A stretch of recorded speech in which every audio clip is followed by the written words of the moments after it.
ఒక చెల్లెమ్మ మొన్న వారంలో మీ వదిన గారికి ఫోన్ చేసింది.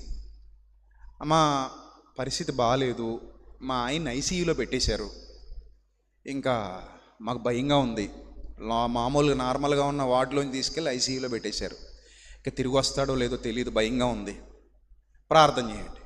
వాళ్ళు సహకారుల గ్రూపులో ఉన్నారు. ఆ అమ్మాయి వాళ్ళ భర్త సహకారుల గ్రూపులో ఉన్నారట, నాకు తెలియదు.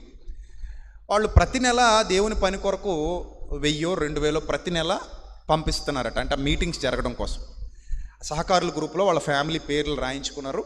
వాళ్ళు మెసేజ్ చేశారు, ఆ గ్రూపులో నుండే మెసేజ్ చేశారు, అమ్మ మా కోసం ప్రార్థన చేయమని అన్నయ్యకి చెప్పండి అంటే, నాకు వెంటనే ఆ ఫోన్ తీసుకొచ్చి ఇలా వీళ్ళు ఎవరో ప్రార్థన చేయమంటున్నారటండి, ఇక్కడ నుంచి ఐసీయూలో పెట్టేశారట, ఒకసారి ప్రార్థన చేయండి అందు. ఉదయమే సరే, నేను వెంటనే మోకరించి ప్రార్థన చేసి ఆ ఆడియో క్లిప్పు వాళ్ళకి పంపించా.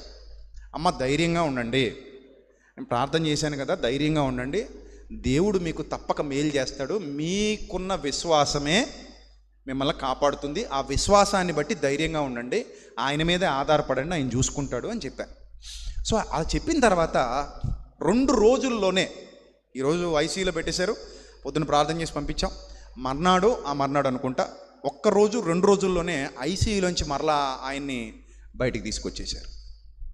ఐసీయూలోంచి బయటికి తీసుకొచ్చేసిన తర్వాత మరలా అమ్మాయి ఫోన్ చేసింది, చాలా ఆనందంతో సంతోషంతో, అసలు మా ఊహలకు అందదండి, డాక్టర్ అయితే ఏం చెప్పలేమని చెప్పేశాడు, చేతులు ఎత్తేశాడు, కానీ దేవుడు చాలా గొప్ప మేలు మా బ్రతుకులో చేశాడు అని వాళ్ళు ఏడుస్తూ మళ్ళీ కన్నీరు గారుస్తూ ఇంటికి తీసుకెళ్ళిపోతున్నామని చెప్పినప్పుడు నేను ప్రభువుకు కృతజ్ఞతాస్తుతులు చెల్లించాను. తండ్రి, నీ చిత్తము నీ బిడ్డల ఎడల జరిగించినందుకు స్తోత్రం తండ్రి అని. నేను ఆ రోజు ప్రార్థన చేస్తున్నప్పుడు ఒకటే అన్నాను, తండ్రి నీ సత్యం ప్రకటించే నోటితో అడుగుతున్నాను, బిడ్డలు నీ పనిలో సహకారులు, ప్రభు వారు విశ్వాసమందు భాగ్యవంతులు, మీ చిత్తమైతే ఆ యవనస్తుడిని బయటికి తీసుకుని రండి, మీ చిత్తమే జరగాలి ప్రభువా అని ప్రార్థించి నేను వాళ్ళకి పంపించేశాను.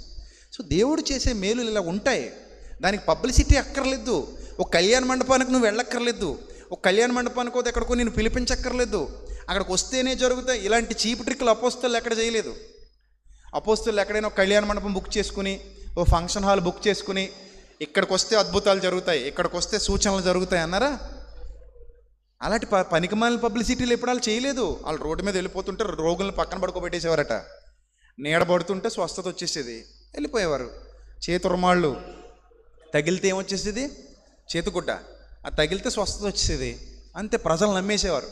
అయినా ఒక పాయింట్ చెప్పనా, అసలు స్వస్థతలు అద్భుతాలు అనేవి అన్యుల మధ్యలో జరిగితే కదా ప్రభువులోకి వస్తారు వాళ్ళు.